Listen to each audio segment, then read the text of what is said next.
Presence of the Lord. All right? In the name of the Father, Son, and the Holy Spirit, amen. Father in heaven, we once again come before you, seeking your Holy Spirit to be with us. And Lord, in a special way, we consecrate to you our speaker for today, for this session, Father Lino Nicasio.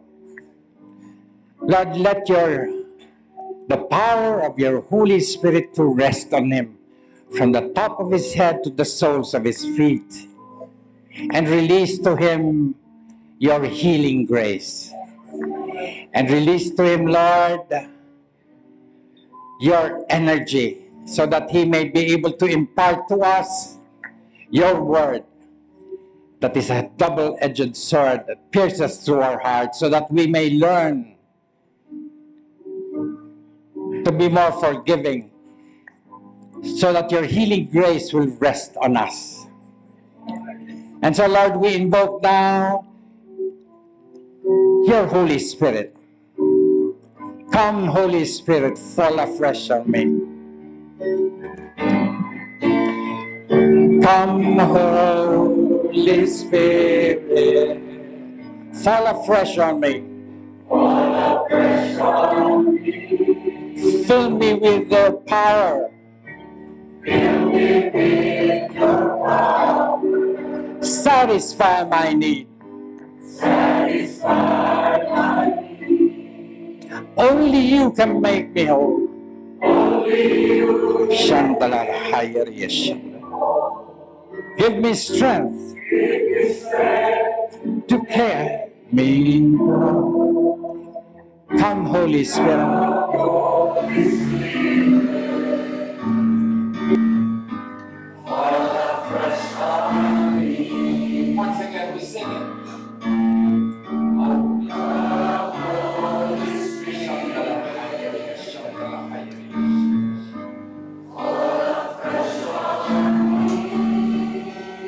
Yes, Lord, fill all of us with your power. Fill us with your power. And satisfy our need, Lord. For satisfy our need. Only you can make me whole. Strength to make me whole. Come, Holy Spirit, fall afresh on me. Come, Holy Spirit, fall afresh on me. Come, Holy Spirit, fall afresh on me. Uyariya shandala la la la la la. Ayariya shandala la. Uyariya shandala la la la la la. Uyariya shandala la hayariya shandala hayariya shiri shandala. We give you glory. Uyariya shandala hayariya shandala. Thank you, Lord. Thank you, Jesus, for your healing grace. Thank you, Holy Spirit, for empowering not only us, but also Father Lino. All of this we pray through the intercession of Mama Mary, through your Son, Jesus Christ, in union with the Holy Spirit, one God, forever and ever. Amen, amen and amen and amen. What a blessed way to introduce our first speaker. Do you feel the Holy Spirit working in us here? Amen. So our first speaker for this afternoon, for today, hardly needs any introduction because he's been to most of the BLD districts. He's especially to where? Anyway, as a charismatic priest, he has been involved with the BLD community conducting encounter programs, LSS seminars, and teachings for several BLD districts abroad, Vancouver, to name some, Seattle, Hong Kong, and also here in the Philippines. He is a sought-after homilist and recollection and retreat master. He is currently the parish priest and shrine rector of the National Shrine of St. Jude Thaddeus in Manila, and is the superior of SVD Manila District and spiritual director of the Family Renewal Movement. He is a professor of preaching at the Divine Word Seminary in Tagaytay and St. Vincent School of Theology, Quezon City. So, brothers and sisters, it is with joy and honor to introduce to you the favorite of among the favorites. Do you agree? Yes. To welcome in our midst Reverend Father Lino Nicasio.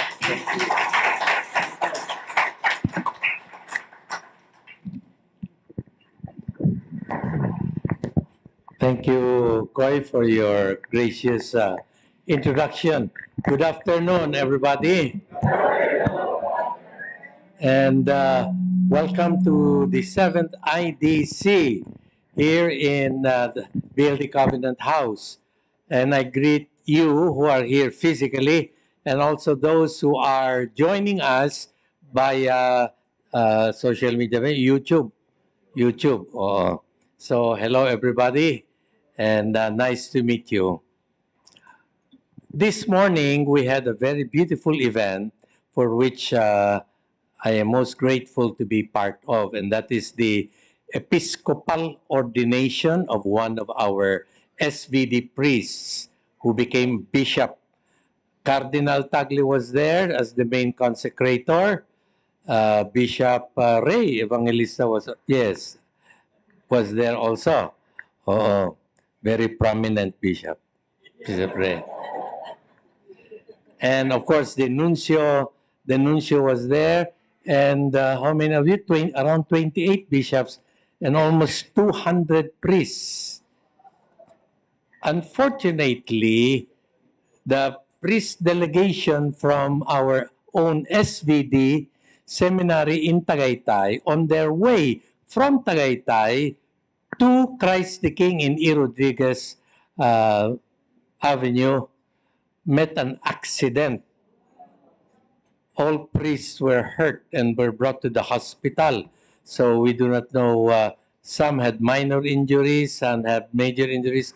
I mentioned this so we pray for their healing, that they will recover soon. In Jesus' name, amen? Amen. All right. So we have a new SVD bishop assigned by the Holy Father to be the Apostolic Vicar of San Jose Occidental Mindoro.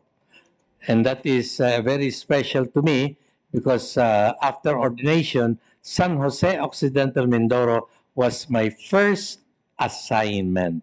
Sabi nila, first love, and first love never dies. Yun. Our topic this afternoon is entitled Forgiveness and Healing. Join yan, magkasama. Forgiveness and healing. You know, being human beings, napakadaling ma-hurt. Pati kami mga pare, ako pa mga obispo, immune siguro mga obispo dyan. Hindi ka lang mapansin, masama ng loob mo, hinanakit ka na. Hindi ka lang mabatiin. No, you meet somebody, you greet, and they don't greet you back, you feel bad about it. Sabi, pambira to Bakit kanya yan? Sino ba siya? And all that. And that is why it is a very human emotion to get angry, to be bitter, to be resentful. And that does not happen only when we are older. It happens even when we are younger, as what happened to me in the seminary. Yes, Bishop Ray, there is also bullying in the seminary. And I was among those who were bullied. Maybe because I was so good looking at the time.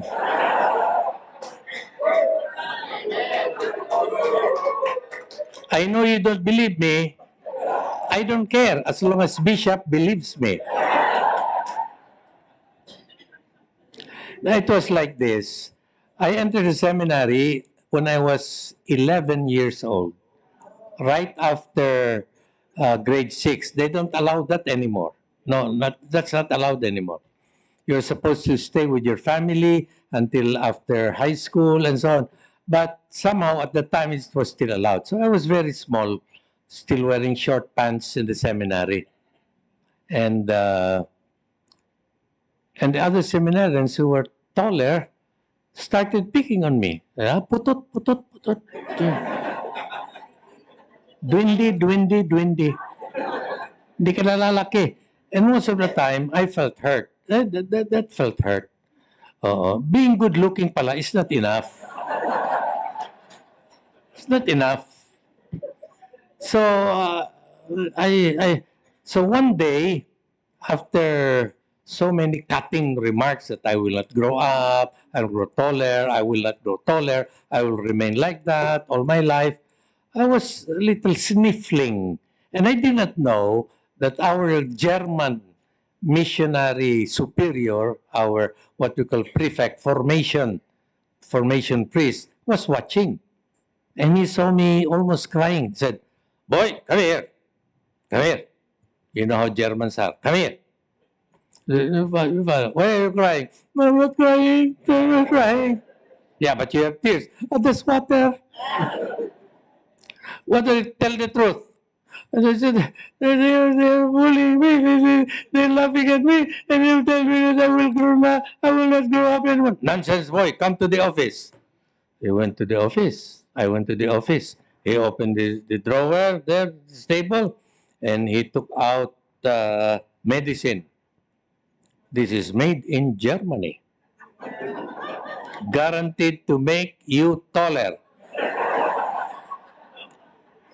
And I believed him. Take one pill a day. I said, yes, Father. And I did.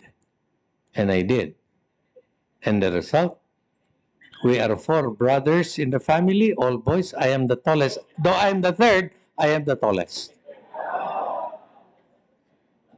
And remain the handsomest.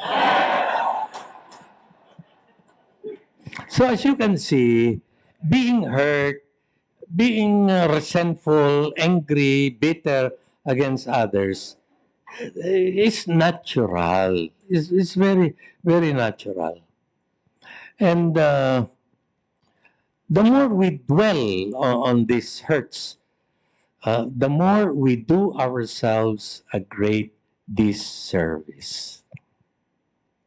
And that is why I believe there is this correlation between forgiveness and healing. Forgiveness and healing. Usually I tell a lot of stories. I hope you don't mind. And a lot of my stories have been told before. So if you have heard my story, let it be a reminder of the lesson, forgiveness and healing. It happened to me, again, when I was a young priest already. And one day, it was a Monday, and during Mondays, usually the parish is off, day off. Pati kami mga pari, day off kami. I do not know about bishops, when do they have their day off. They never have a day off. They serve the church 24/7. Wala ba kayong mga kamay?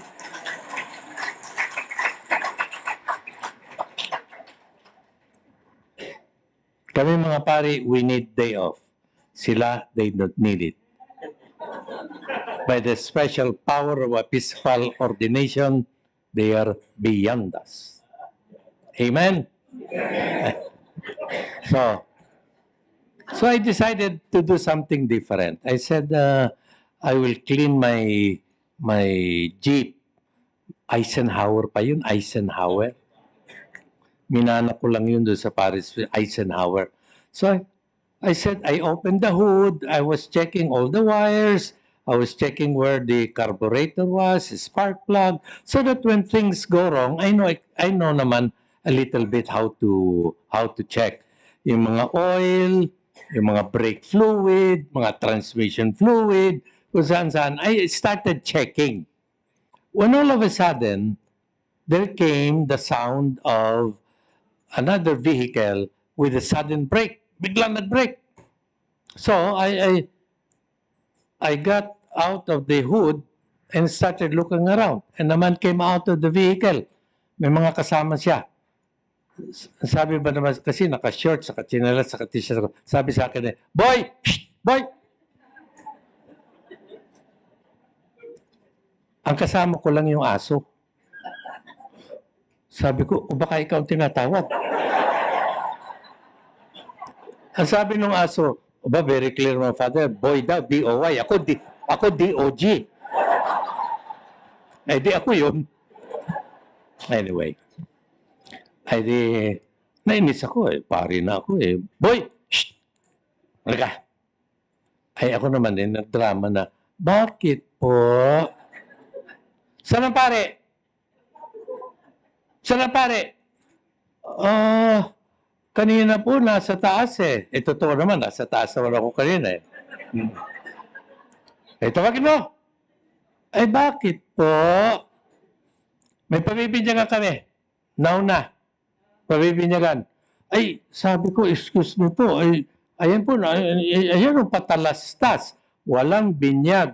Pag Lunes, ang binyag ay Sabado, Linggo. Ang Monday, sarado office. Sabi sa akin, hindi pwede yan. Tawagin mo pare, naghahanda na sa bahay. Nagkakainan na nga Tignan po naman yun. Kakoy, sandali lang po. Bilisan mo! Ay, siyempre, tao lang ako Nag-iinit na yung aking damdamin. Umakyat ako.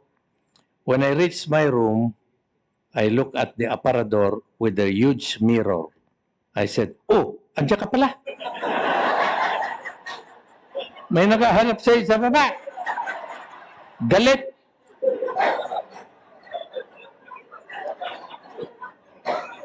Pero hindi ako nagsinungaling. I did not tell a lie. I said, kanina po nasa taas I did not tell a lie. Uy, bilisan mo raw. May pabibinyagan. Sabi ko, ay, wala kayong binyag ngayon. Wala kayong binyag ngayon. Ay, sige ka. Lasing pa yun. Ang ginawa ko, nagbihis ako ng maganda. Kling, kling, kling, kling, kling. Tinawag ko yung sakristan. Yung sapatos ko. Yung pina-shine ko sa iyo, yung boots, yung may buston. Tapos siya, dala. Tapos kinuha ko yung pinakamaganda kong sutana. Nagsuklay ako, nagbihis ako, and so on. And then, nandun sila sa baba ng first floor. Kasi I was on the second floor They were waiting for me on the first floor. I went down the stairs very slowly, dramatically. Tok! Tok! Nakapostol Tok! Sabi nung lasing, ayun ang pare, mukhang matangkad.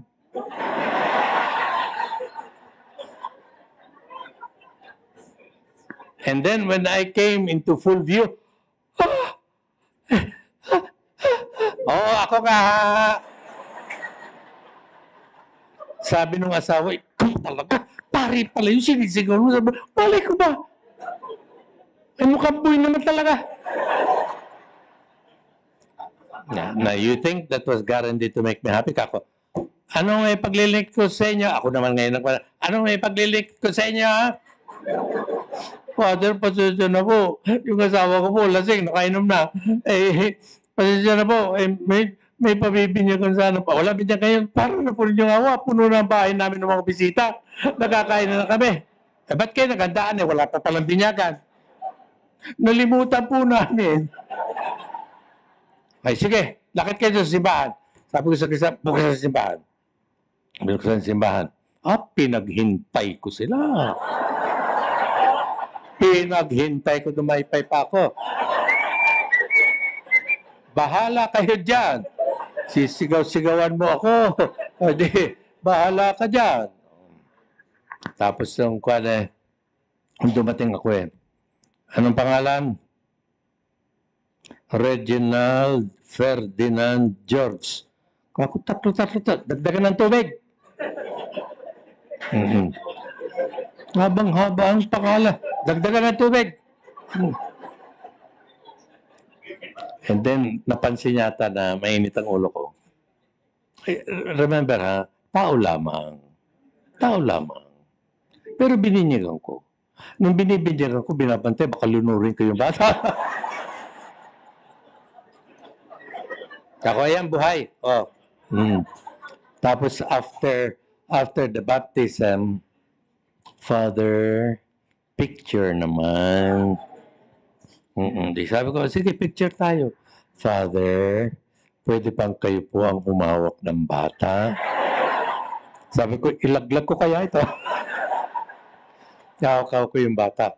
But mind you, if you ever see that picture, I was the only one who did not smile. Sa galit ko. Sa ng loob ko. Tapos after that, medyo umuhupa-hupa na yung Father, sunod po kayo sa bahay. May handaan po kami sa bahay. Sabi ko, I'm not sure. Pero padala mo na lang ako.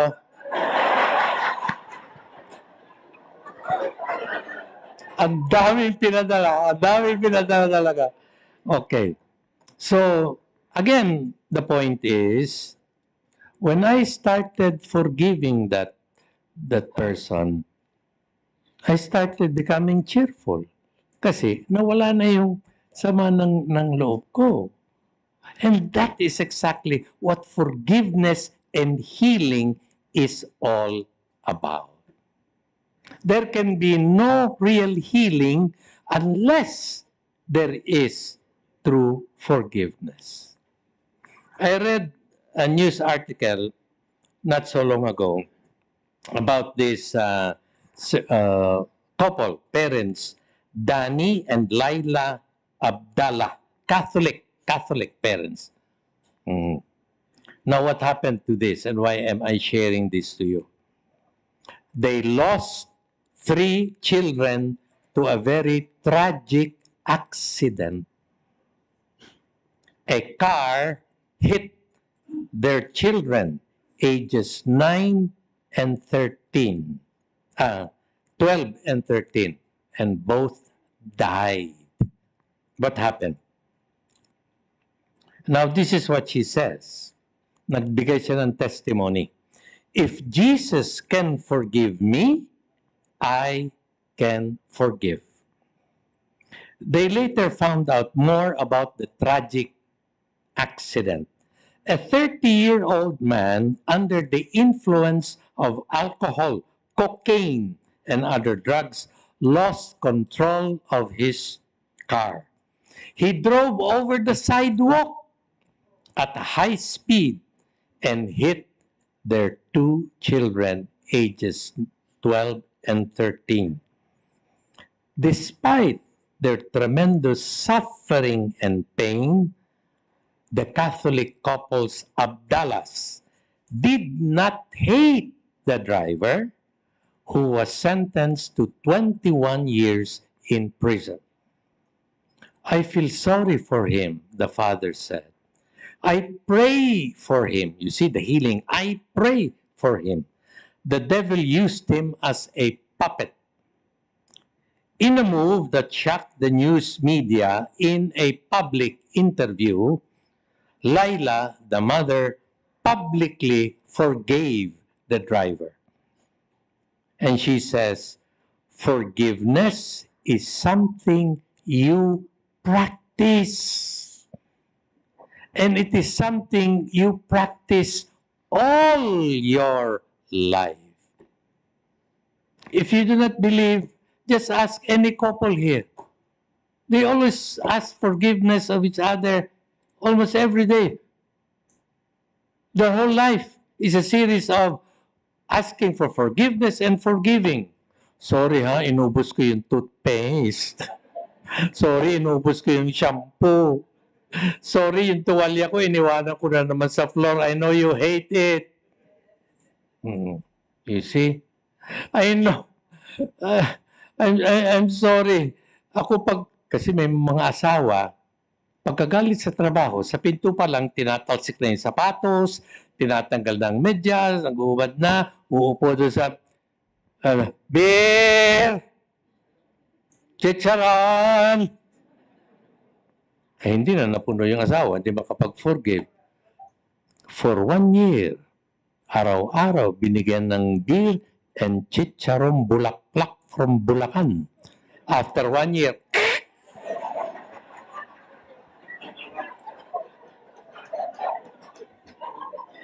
I am not making a suggestion. Take that only as a last resort.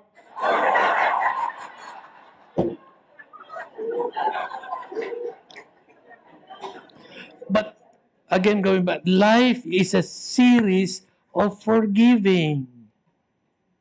Forgiving.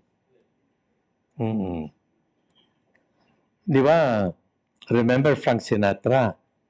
When he got fed up of the criticism against him, that he was associated with the mafia, blah, blah, blah, blah, blah, blah, blah, blah, blah. He got tired. He got angry. He got resentful. And he quit his singing career. But before he did, he sang his farewell song. I did it. Pagbigyan naman ninyo ako. May boses din naman ako. It may not be as good as Bishop Ray. I did it my way.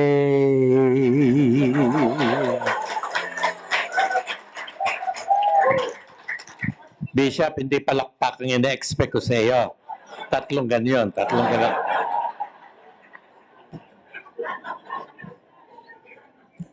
Nagalit siya, nag-retire. Even people ask him, go back to the stage, Frank, go back to the stage. So, even I tried my best. Hindi niya ako pinakinggan. Kako, Frank, please, for the sake of the BLD, go back.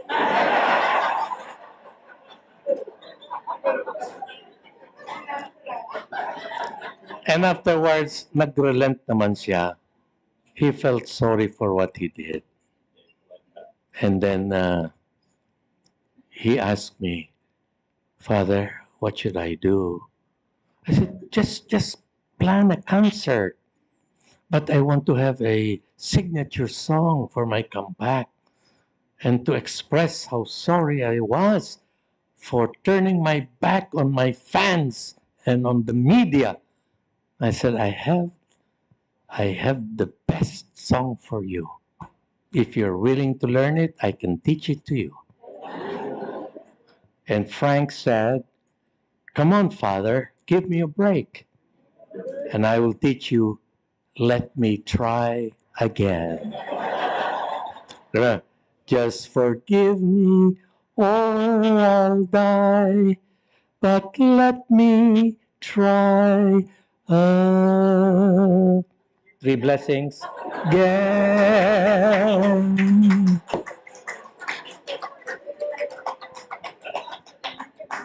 I know most of you do not believe me.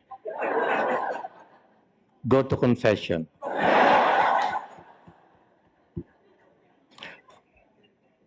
And I asked Frank, how do you feel now? Father, I feel so light. I feel so light, peaceful, serene. And you know, Father, when you taught me that song, I will dedicate another song to you. You make me feel so young. Ayun. So again, let's not forget the lesson. Forgiveness and healing go together. Shall I tell you another story? Madami ako niyan. All my stories are true. And I'm glad that these things happened in my life so I can share it with you. Share it with you. There was this certain, I was asked to give a talk. I think it was a LSS with another community. And those who picked me up was a soldier and something with the pharmaceutical, anyway. And because it was a long journey, I asked them, oh, how did you join the community? Blah, blah, blah, and so on and so on, just to kill the time. And the soldier told me a very beautiful story. And it was like this, if I can remember. That father, when I joined the military, I was single. But my parents always asked me, get married, we want to see our grandchildren. So I courted somebody and we got married. But I promised to make life easy for her. So sabi ko sa kanya, sundalo ako, I will support you. Hindi ka magtatrabaho. Dito ka lang sa apartment. Nauupahan natin. May yaya ka. Pa-aircon ko ang kwarto natin.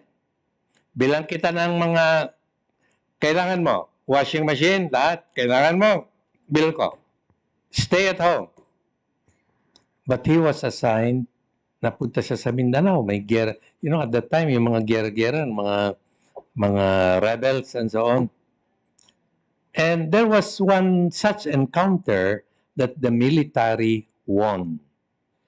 And so, in appreciation, the general, the commander said, I will reward you by giving you, tawag nila, furlough. Yung mag-leave kayo, umuwi muna. Because you serve the country well. Di tuwan-tuwa ito si soldier. Agad. Meron mga military plane yun punta sa Manila. Sabi niya, I will surprise my wife. I will surprise her. Hindi siya nag-text, hindi siya tumawag. Give me grade. And then, rush siya doon sa ting-tang, bumukas, yaya.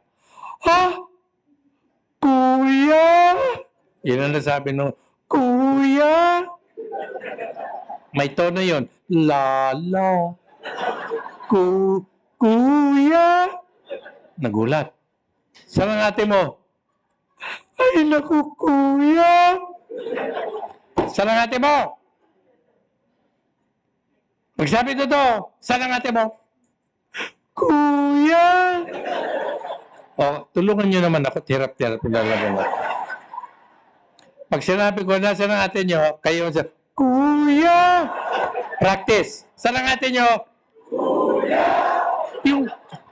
Yung may feeling. Nagmerienda naman kayo eh. Saan ang ate nyo? Kuya!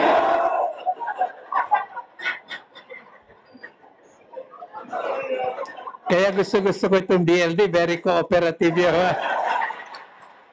Bukod sa nagbibigay ng chocolate.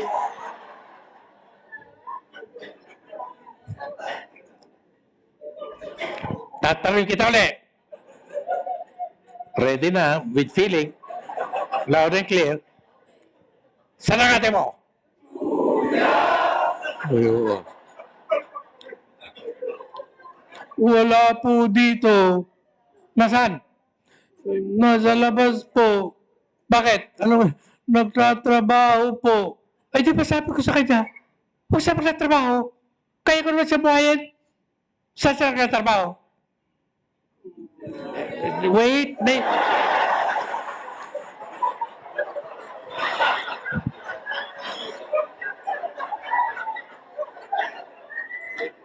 Alam mo, Bishop, ang pinakaayaw ng public speaker ay pangungunahan siya. Kayo na magkwento kung gusto nila.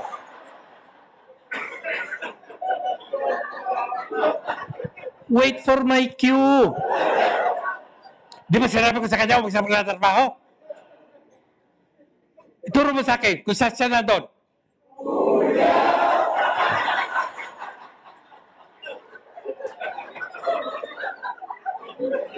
Ay, sa Cubao pala. Sa Cubao. Doon sa isang department store. Ay di, armed with the address, Punta siya doon. Ay tamang-tama, lunch time, lunch break. Kita na naglalapasan yung mga empleyado across the street sa Cubao at marami mga restaurant doon kakain. Abay, nakita niya yung asawa niya. May nakaakbay na lalaki. Naku, talaga naman. Sabi ko sa kanya, nagdadrive kami noon, ano? Anong ginawa mo? Father, hinawak-hawakan ko na yung baril ko. Military officer yun eh. Father, sama ng loob ko. Oo, todasin ko na yung mga yan. Anong nangyari? Sinundan ko, Father. Sinundan ko. Tumawid sila. Punta sa restaurant. Umupo. Magkaharap. Magkahawak ng kamay. Nandun ako sa may likuran. Hindi ako pinapansin. Akala ako'y waiter. Umorder sila. Hindi pa rin ako napapansin kasi nag-eyeball to eyeball sila. Parang sa ME. Parang sa ME. Eyeball to eyeball, ha? Ayan. Aba, ay nung magsosopas na si Mrs. ko, sabi ko, napatay siya. Ah! Biglang tumayo, tumakbo. Tapos yung lalaki, tumingin sa akin, tumakbo rin. Ay gusto kong habulin. Hinarang ako ng waiter, sino magbabayad niyan? Sino magbabayad niyan?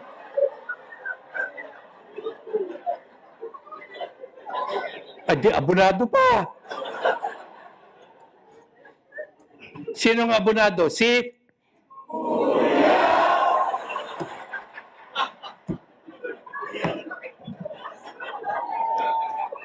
Abonado. Abay, hinabol niya. Ito naman si Mrs. ay talagang na-shock. Doon siya sa pader, nakatayo at nakaganon. Yung lalaki tumakbo na at baka siya masaktan eh. So the husband approached the wife. And the wife could not look up to him. Tingnan mo ako. Ayaw. Tumingin ka sa akin. Ayaw. Kayo. Ayaw. Yung may paiyak. Tumingin ka sa akin. Eh di ginano niya. Bakit mo ginawa sa akin yan? Di ba sabi ko sa iyo, huwag kang magtatrabaho, kaya kitang buhayin. Akong bahala sa iyo. Wala kang alalahanin. Kasi nalungkot ako, na-miss kita. Kaya nakalimot ako sa sarili ko. Wala naman nangyari sa amin. Nanliligaw lang. Pero hindi ko naman siya sasagutin. Kasi ikaw pa rin ang love ko eh. Doon, talaga yung puso niyang talagang nag-imagsik. Katulad ng pag-imagsik ni Andres Bonifacio. Napalitan ng awa at pagmamahal at inakap niya yung asawang walang tigil, sabi, I'm sorry, mahal. I'm sorry, mahal. I'm sorry, mahal. At ang tanging nasabi niya, halika na. Uwi na ta. Ayan na naman!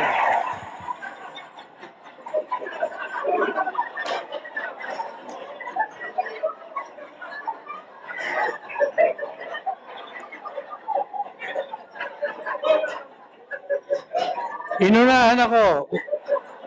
Ako naman babalik. Ikaw umuwi na. Makikialam ka.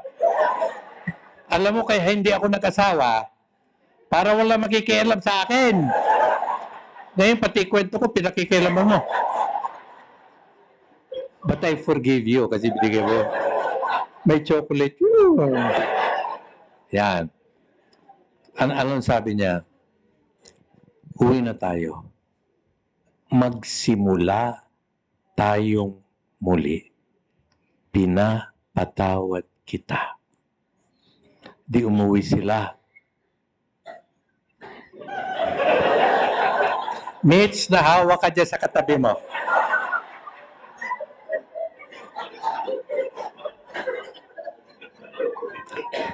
Tang tang. O, ready kayo ha? Dalawa na sila. Dalawa na yan. Ate, kuya. O ha? Ready ha? Tang tang. Tang tang. Bumukas. Ah!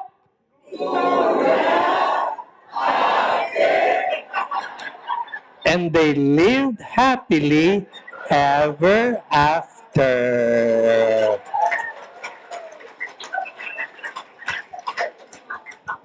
Healing and forgiveness. Very important. Alam niyo, I found that out in a hard way when I was, as a young priest, chaplain of a Catholic hospital. Araw-araw, I have to visit rooms of patients. Kukumustahin, how are you? How are you? May mga masusungit, may mga mababait. Oo. Good morning, hindi ka sasagutin. How are you? Walang sagot. Oo. Meron namang kabubukas ko lang ng pinto eh. Good morning! Huh? Sabi ko, baro ito, aswang!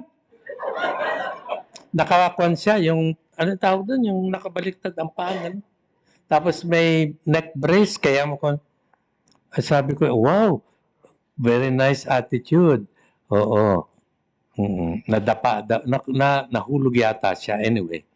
So, there was one very, very dramatic scene that I cannot forget. Tinawag ako sa isang kwarto. Ako, drama talaga. Iyak na. Eh kasi dumating yung anak na naglayas. Si Papa nakahiga na. Ay nung palang itong naglayas, si babae, si anak, ang sabi ng ama, patay na siya sa akin. She is dead. Ay biglang pumasok sa kwarto. Ay hindi gumagalaw yung ama. Ang sabi nung misis, andiyan na si Andrea, humingi na tayo. Papa, sorry. Papa, patawag. Patay ka na! Sige na, nang gumaling ka, magpatawad ka, nang gumaling ka. See, the mother knew how important forgiveness was. And it is true. Because in a recent, again, newspaper report that I came across, there was this newspaper that reported the following article entitled, "The ability to forgive may help you heal." Ikaw, mag-heal. You will be healed in the very act of forgiving. The subtitle for the article is, "Holding on to a grudge is bad for the immune system," the author says.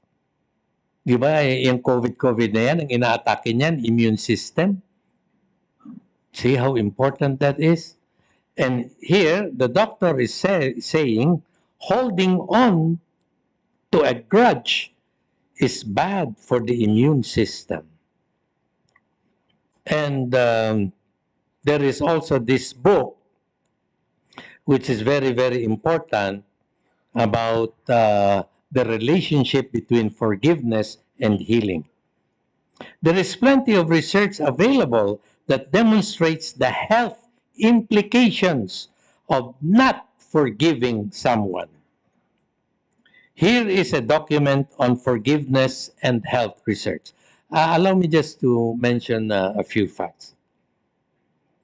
Forgiveness therapy is recognized as a powerful method of breaking cycles of hostility, anger, and hatred. Dr. Elliott. Most of the diseases of abnormal immune function are remarkably linked to psychological stress. Pag nagagalit ka, pag naghihinanakit ka, pag may sama ng loob ka, nai-stress ka. Apektado ang immune system. Not only your blood pressure, hypertension, and the like. It is proven. Ito nga binabasa ko sa inyo. Yeah. In nurturing a patient's will to live, the first step is locating and treating past traumas. Anong nangyari nung bata ka? Baka meron kang tito na sinaktan ka and then you kept the memory of that until now. Maybe you had bitter memories growing up and you have not settled that yet. And now, it's still in your system bothering you somehow, one way or another. Keeping up the level of stress. You don't know why you feel that way, pero andun, past trauma. Kaya nga, one of the assignments I'm going to give you is the following. Look into your lives and see if there are past traumas. And not only past traumas, maybe recent trauma. You had an angry encounter with somebody, maybe even among the community members. It's not impossible. It's not impossible. Misunderstanding, argument that leads to, no, I'm not going to talk to him anymore. No. That's the end of it. I will attend, but I will not talk. It can happen. But the effect on the immune system is dangerous.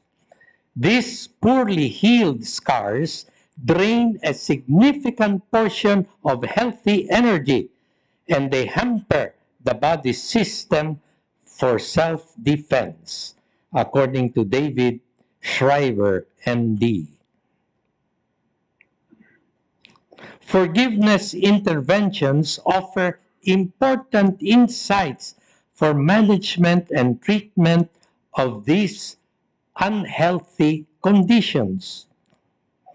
It is not stress. It is not that stress makes you sick, but that it increases the likelihood of contracting a disease that makes you sick. Yung stress ang nag-o-open ng pintuan for the enemy, the disease, to come in. Stress-related disease arises because the defending army of the stress response runs out of ammunition. Natalo ang immune system. Natalo. One cannot begin to address the topic of healing trauma without dealing with the fact that trauma is an aberration of memory. In our formation program, if I may say so, there is a certain portion especially during the Christmas vacation, when our seminarians are asked, go to your families, and if you have past traumas, sort it out with your parents, with your brother, with your sister, because that will hinder the growth not only of your spirituality and vocation, but also your health. And we found that it was a very, very good practice. So, chronic unforgiveness causes stress. Every time people think of their transgressor, their body responses. Pag naalala mo pala yung kaaway mo, nagiging bitter ka na agad. Kaya nga sasabihin ng asawa o kaibigan, huwag mo na kasing isipin. Huwag mo nang pansinin. Huwag mo nang isipin. Nakakasama sa'yo yan. Forget it na lang. Move on. Forgive. Forgive. Decreasing your unforgiveness cuts down on your health risks. And ito pa maganda. According to Dr. Everett Worthington, If you can forgive, that can actually strengthen your immune system. 60 to 90% of visits to physicians are conditions related to stress.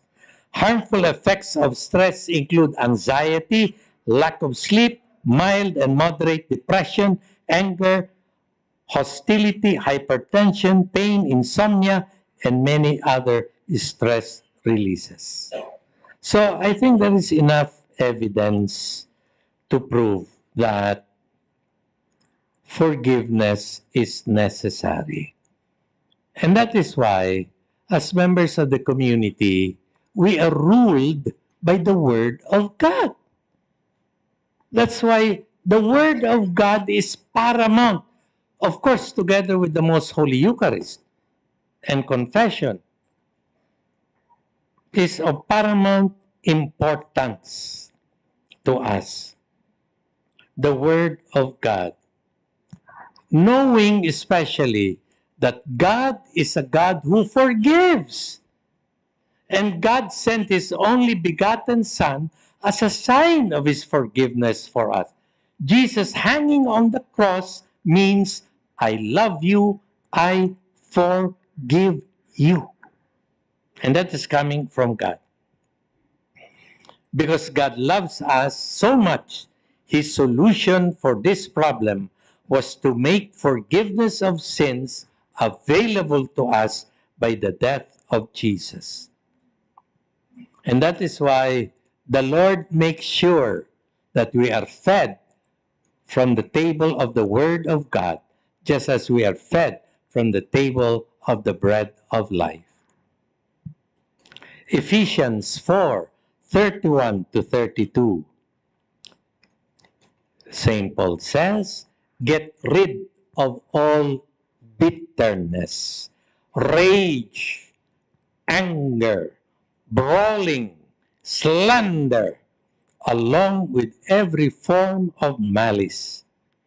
Be kind and compassionate to one another, forgiving one another, just as in Christ God forgave you. Mark 11:25. And when you stand praying, if you hold anything against anyone, forgive them, so that your Father in heaven may forgive you your sins. And of course, the Our Father, forgive us our trespasses as we forgive those who sin against us. Bear with each other and forgive one another if any of you has a grievance against someone. Forgive as the Lord forgave you. Many have quit attending communities such as the BLD kasi may kaaway sila. May hindi kasundo. Hindi matiis na makita. I cannot. Yeah. Ephesians 1:7.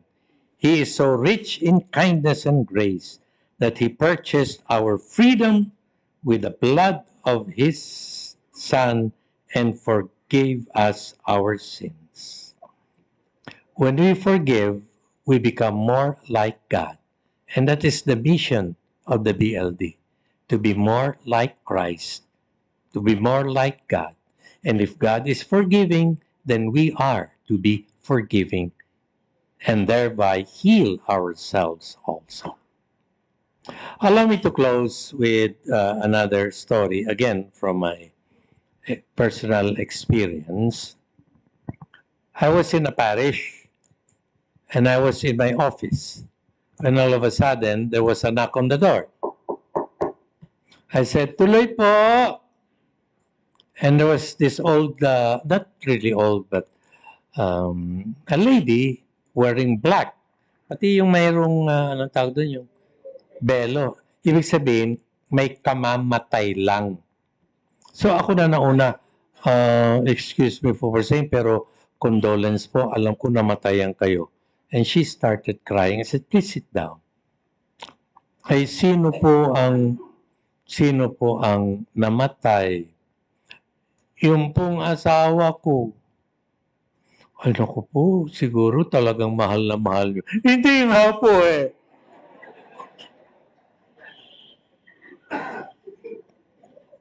Ay, what will I do there? Hindi nga po. Eh, bakit po kayo naparito? Eh, gusto ko pong publisan dito yung kanyang katawan bago ilibing, tapos ipapamisa po. Ay, pwede po natin gawin yan, pero dapat patawarin muna. Mahirap po eh. Ay, siyempre, ako naman ay si curious. Bakit po ba? Ano po ba ang nangyari? Yan. Are you ready for your cooperation?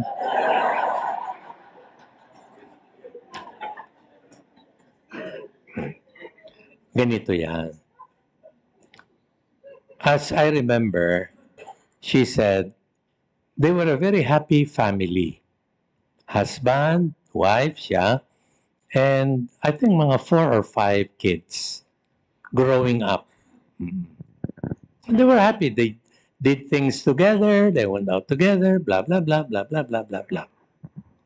Until one night, there was a basketball championship sa town. Ay mahilig manood ng basketball itong si husband. But for some reason, he declined to go with the family to watch the basketball game. So yung family na lang ang nanood. Eh nagtagal, naroon pang ano tawag doon yun, pag nag-tie overtime. Oo. Eh, ilang overtime yun. So when they came home, it was very late already. Pero nagtaka sila, bakit ang ilaw naka-on pa at may sweet music? Di binuksan nila ang pinto. Aba, nakita nila si tatay may katabing babae sa sofa. Pati yung mga anak napasigaw ng sabay-sabay, "Tatay!" Yun, ang inyo.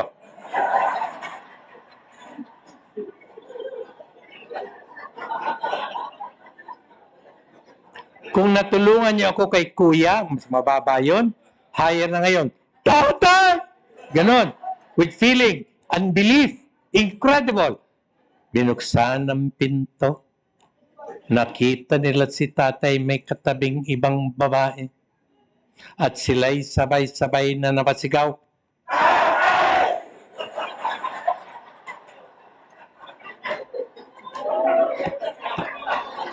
Now, Bishop Ray, you know why I love the BLD. Ay, siyempre, nagwala yung misis. Ano ibig sabihin dito? Sino siya? Dito na siya titira. Patay kang bata ka. Ikaw, sabi ng lalaki, sa asawa niya mismo, doon ka sa kwarto ng mga anak mo. Kaming dalawa doon. Aba, hindi maaari yan. Pati yung mga anak, nagalit. Everybody, ready?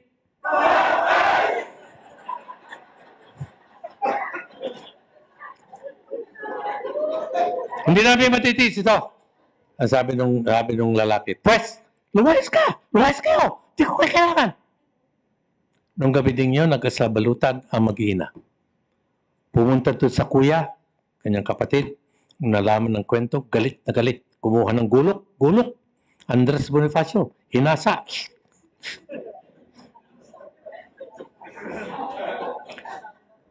Yung nanay ang nagsabi sa kanyang mas matandang lalaki, therefore,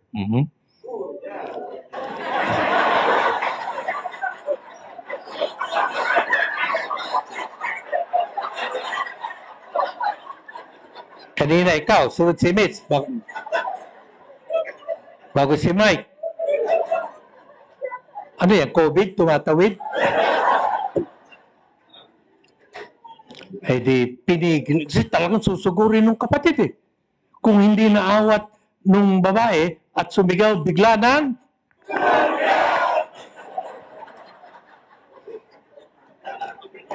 Ay dito na sila napalipas ng gabi. Pero ayaw na nilang bumalik. Kaya nagpasya na mag-ibang lugar na lang, punta na lang sa Manila. Makipagsapalaran yung mag-iina sa Manila. Yung nanay naman, wala namang ibang alam kung hindi maglaba, mamlansya, laundry. So, tumanggap siya ng laundry jobs. And through her laundrying, napaaral niya yung kanyang mga anak. Napatapos siya yung kanyang mga anak. Mga vocational nga lamang. Pero napatapos niya. Until she was left alone. Maraming taon nang nakaraan. And because the kids were now independent and she was all alone, she decided to go back to the province, yung kanyang home province. So sabi niya, matagal na naman. Parang nakamove on na ako. Bumalik siya. Bumalik siya doon. Yung kuya niya naman, may bahay kubo sa likod. Sabi niya, diyan ka na. And if you like, kung gusto mo, tumanggap uli ng paglalabada para maging independent ka naman. Tumanggap siya ng labada. Madali. Isang hapon, habang siya ay namamalansya, na nung una, probinsya yan. Ang plancha, hindi yung electric iron. Di uling. May uling mo yan. Tapos, pagkatapos mo ganyan, ipapatong mo yan doon sa patungan yan na may dahon ng saging. Ganyan. Ready kayo dyan kasi yung dahon ng saging.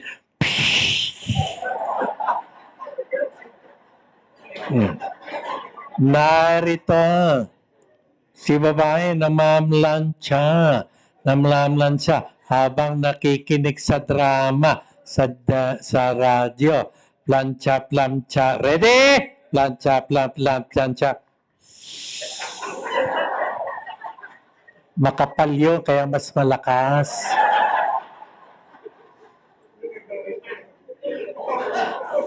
Repeat. Sunog na ito sa kapaplancha. Plancha. Ready? Yun ang dahon ng saging. Habang siya'y namamalansya, may nakarinig siyang ungol. At meron, yung kanyang bahay kubo, alam niyo, yung unique yung kanyang bahay. Ito ay bahay kubo, kahit munti, ang halaman doon ay sibuyas, kamahati. Oo. May nagdala kayo yung mga taga Vancouver, may dala kayong onion. Ay, ang mahal ng onion dito. Ay, ang mahal. Hoy, Mike, yung karne norte mo, hindi masarap kung walang sibuyas yan. Alam niyo si Mike, ako pa nagdadala niya nung una ng mga karne norte niya sa Vancouver. Nahaharang naman. Anyway, sino ka? Sabi, sino ka? Bakit? Gumagapang, sabi niya. Rosenda! Hindi mo ba ako nakikilala?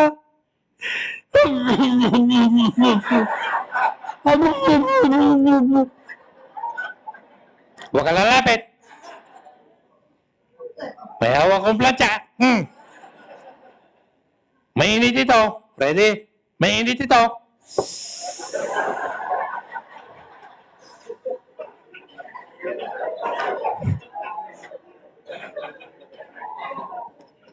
Sino ka? Ako si Bakulo. Bakulo? Ang pangalan? Bakulo. Ewan ko kung anong kalendaryo galing yan. Ay, hindi makapaniwala si Rosenda na yun yung asawa niya nagtaksil sa kanya. Ba't ka lang dito? Rosenda, narinig ko.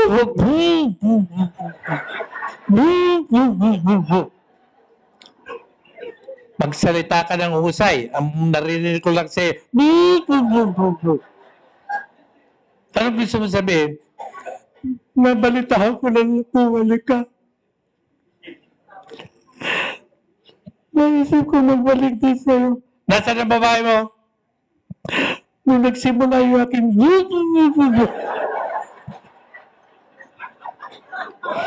iniwanan niya ako.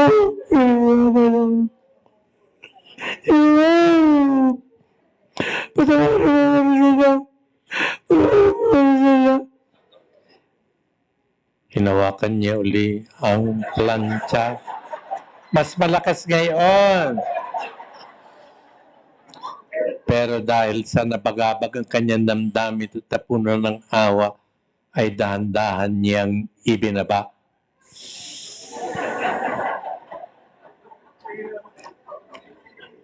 Tanggapin mo ako, Rosenda. Tanggapin mo ako, Rosenda.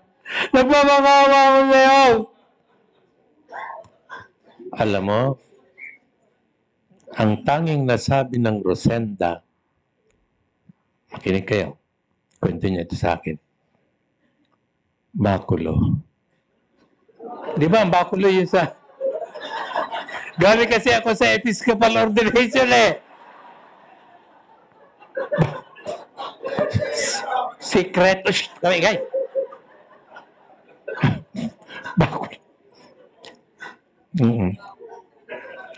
Ako'y humihingi ng tawad sa iyo. Ang sabi ni Rosenda, Bakulo,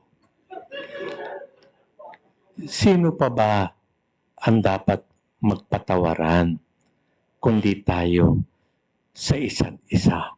Wow! Wala ba kayong mga kamay? Yung sinabi, doon ako nabagabag. Akala ko hindi nagpatawad, pa. Sino po ba? Sino ba tayo para hindi magpatawad sa isa't isa? Mag-asawa naman tayo. Totoo, may nangyari sa atin. Pero yun ay nakarana. Rosenda, pwede bang magsimula tayong muli?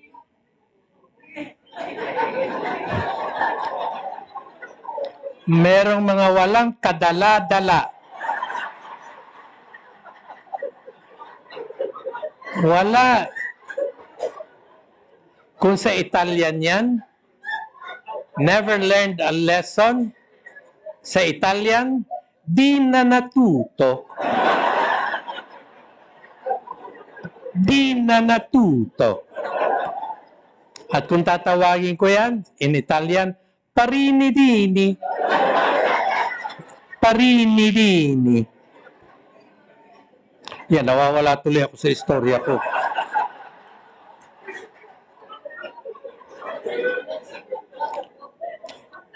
Yun. Pwede ba magsimula tayong muli, Rosenda? Oo, Bakulo. Bakit ba hindi? Ay di nagsimula nga. Rosenda naglalaba. Bakulo nagsasampay. Rosenda namamlansya. Sabay ka. Bakulo nagtutupi. O ba, di ko na sila. Oo. Joint effort na. Okay, may kanta yan eh. Rosenda naglalaba. Bakulo nagsasampay. Rosenda, Rosenda. Ano nga ito? Ito yung ganun. Rosenda plancha, Rosenda plancha. Kayo. Bakulo tiklop. Oh.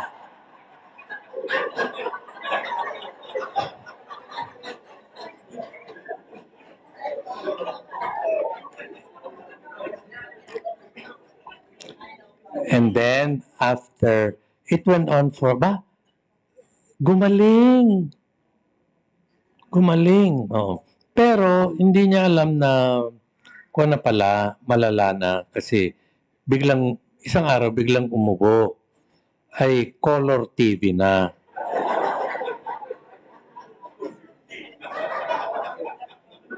Wala na magawa si Rosenda. Hanggang sa dumating na ang panahon na, yun nga, namamaalam na si Baculo. Sabi niya,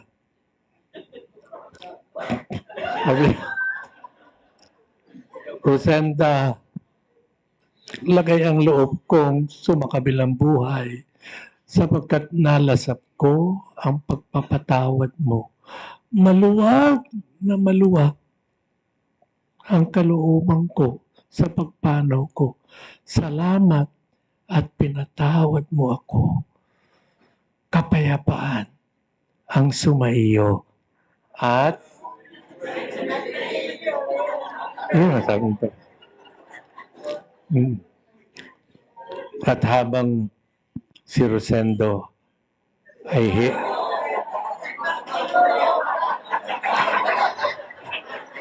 tinetesting ko lang kung talagang kayo ay paying attention.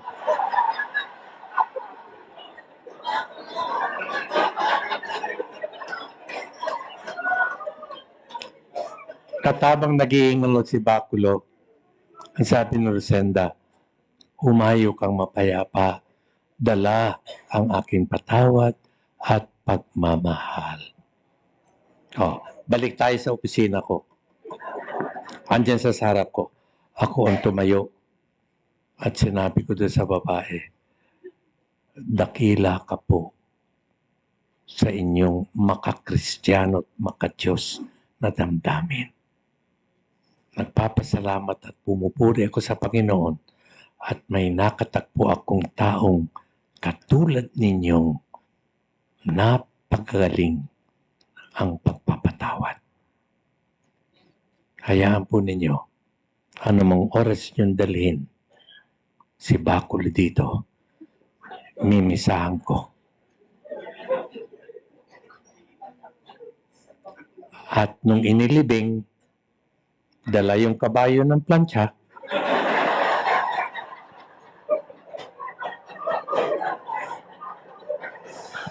dala ang plancha, at daon ng saging. Everybody! And so, my dear brothers and sisters, going back to our topic, forgiveness and healing. Correlated yan. No matter what happened in your lives, in our lives, na para tayo mga makahiya, kaunting kuwan lang tiklo pagad, sa galit, hinanakit, tampo. Huwag na yan. After all, we have learned to know Christ in the BLD community. Amen? Amen. And as St. Paul says, it is not anymore I who live, but Christ who lives in me. Amen. Purihin ang Panginoon!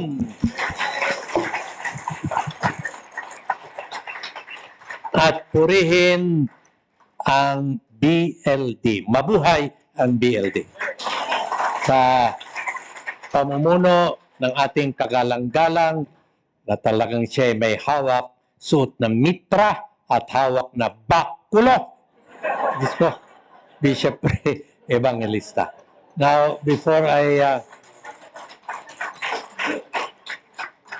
have health issues myself, so I would like you to pray for me for healing and speedy recovery. Bishop, will you pray over me with them for healing and speedy recovery?